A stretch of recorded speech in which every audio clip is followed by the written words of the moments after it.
అరుణాచలంలో టోపీ అమ్మగా ప్రసిద్ధి చెందారు పళని అమ్మ. తిరువన్నామలై వెళ్ళిన ప్రతి ఒక్కరూ ఒక్కసారైనా దర్శించాలి అని కోరుకునే ఒక అవధూత ఆమె. టోపీ అమ్మ పాదస్పర్శ, పాదధూళి లేదా ఆమె తాగి విసిరేసిన టీ కప్ లభించినా చాలు అని వందలాది వేలాది మంది భక్తులు ఎదురు చూస్తూ ఉంటారు. టోపీ అమ్మ ఎవరు? ఆమె మహిమ ఏంటి అనే దానిపై స్పష్టమైన సమాచారం లేనప్పటికీ అరుణాచలం గురించి ప్రస్తావించిన ప్రతి సందర్భంలోనూ ఆమె గురించి చెప్పుకోవడం తప్పనిసరి. ఆమె అవధూత అని నమ్మేవారు కొందరుంటే, కేవలం సాధారణ మతిస్థిమితం లేని మహిళ అని కొట్టిపారేసేవారు కూడా ఎందరో ఉన్నారు. టోపీ అమ్మ అసలు పేరు పళని అమ్మ. ఆమెది అరుణాచలం కాదు అని, కన్యాకుమారి అని చెబుతారు. కన్యాకుమారి నుంచి అరుణాచలానికి ఆమె ఎందుకు, ఎప్పుడు వచ్చింది అనే దానిపై భిన్న కథనాలు ఉన్నాయి. ఒక సమాచారం ప్రకారం ఆమె చిన్న వయసులోనే అరుణాచలం వచ్చి అప్పటి నుంచి ఒంటరిగానే ఇక్కడే స్థిరపడింది. మరొక కథనం ప్రకారం 16 సంవత్సరాల క్రితం తన తమ్ముడు చనిపోయినప్పుడు మతిస్థిమితం కోల్పోయి పెళ్ళై పాపున్నప్పటికీ అరుణాచలం వచ్చి గిరి ప్రదక్షిణలు చేస్తూ ఇక్కడే ఉండిపోయింది. ఆమె అరుణాచలానికి రావడం, ఇక్కడే స్థిరపడడం, నిత్యం గిరి ప్రదక్షిణలు చేయడం వాస్తవం. టోపీ అమ్మ తన జీవితంలో ఇప్పటి వరకు దాదాపు 12,000 సార్లు అరుణాచల గిరి ప్రదక్షిణం చేసింది అని స్థానికులు చెబుతారు. ప్రతిరోజు ఉదయం 6 గంటల నుండి 7 గంటల మధ్య తన 14 కిలోమీటర్ల గిరి ప్రదక్షిణాన్ని ప్రారంభిస్తుంది. మధ్యాహ్నానికల్లా దీనిని పూర్తి చేసి ఆ సమయంలో నిత్యం అరుణాచలేశ్వరుడినే ధ్యానిస్తుంది.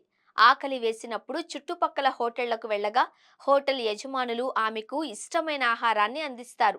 ఆమెకు నచ్చినంత తిని మిగిలింది అక్కడే వదిలి వెళ్ళిపోతుంది.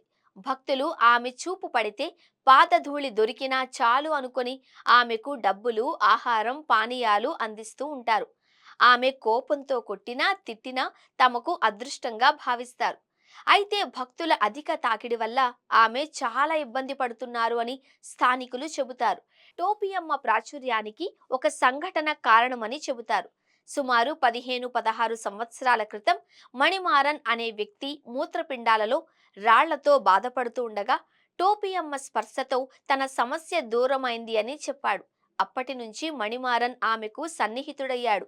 మణిమారన్ సుమారు 6,000 అనాథ శవాలకు అంత్యక్రియలు నిర్వహించి గొప్ప పేరు సంపాదించుకున్న వ్యక్తి. జయలలిత, రజనీకాంత్ వంటి ప్రముఖులు కూడా ఆయన సేవలను ప్రశంసించారు. మణిమారన్ సమస్య పరిష్కారమైన తరువాత టోపీ అమ్మకు మరింత ప్రఖ్యాతి లభించింది. ఈ ప్రాచుర్యంతో పాటు ఆమెకు అనేక ఇబ్బందులు ఎదురవుతున్నాయి. ఆమె లాలాజలం ఒంటికి రాసుకుంటే చర్మ వ్యాధులు మటుమాయమవుతాయని, ఆమె విడిచిన దుస్తులు ముట్టుకుంటే ఎలాంటి జబ్బులైనా నయమవుతాయని, ఆమె తాగిన టీ కప్పులోని టీ తాగితే రోగాలు నయమవుతాయని, ఆమె నవ్వితే ధనప్రాప్తి కలుగుతుంది అని, డబ్బులు స్వీకరిస్తే ఐశ్వర్యం వస్తుంది అని, చెప్పులిస్తే గ్రహబాధలు తొలగిపోతాయని రకరకాల పుకార్లు ప్రచారంలో ఉన్నాయి. దీంతో భక్తులు ఆమెను ఏదో రకంగా తాకాలి అని, ఆమె చూపు తమ మీద పడాలి అని విపరీతంగా ప్రయత్నిస్తూ ఆమెను ఇబ్బంది పెడుతున్నారు. ఇటీవల కాలంలో కొందరు భక్తులు ఆమెకు రక్షణగా ఉంటూ మానవహారంగా ఏర్పడి భక్తుల తాకిడిని నియంత్రిస్తూ గిరి ప్రదక్షిణం చేయిస్తున్నారు. గిరి ప్రదక్షిణం సమయంలో కాలభైరవులే ఆమెకు రక్షణగా ఉంటారు అని స్థానికుల విశ్వాసం. మతిస్థిమితం కోల్పోయినట్లు కనిపించే పాత బట్టలు ధరించి మురికితో, లాలాజలంతో, అట్టకట్టిన శిరోజాలతో ఉన్నప్పటికీ చాలా మంది ఆమెలో దైవాన్ని చూస్తారు. అయితే ఆమె దైవదూత అయినా, సాధారణ వ్యక్తి అయినా సరే ఆమెను ఇబ్బంది పెట్టడం అనాగరిక చర్య. ఆమెలో దైవం కనిపిస్తే దూరం నుంచి నమస్కరించండి, చిరునవ్వుతో పలకరించండి. ఆమెను తాకడానికి, పాదధూళి సంపాదించడానికి ప్రయత్నించి ఇబ్బంది పెట్టడం సరికాదు. ఆమె దైవదూతే అనుకుంటే ఆమె జ్ఞానాన్ని ప్రసాదించగలదు, కానీ కోరికలు తీర్చలేదు. ద్వేషంతో చేసిన, భక్తి పేరుతో చేసిన అవధూతలను ఇబ్బంది పెట్టడం తప్పు. కళ్ళ ముందు అవధూత కనిపిస్తే దూరం నుండి నమస్కరించాలి, వారి మార్గాన్ని అనుసరించాలి. టోపియమ్మ ప్రతిరోజు గిరి ప్రదక్షిణం చేస్తారని, ప్రజలు కూడా ఆమె మార్గాన్ని అనుసరించి గిరి ప్రదక్షిణం చేయాలి. బలవంతంగా ఆహారం ఇవ్వడం, డబ్బులు ఇవ్వడం, కాళ్లను పట్టుకోవడం వంటివి ఆవిడను ఇబ్బంది పెడుతున్నాయి.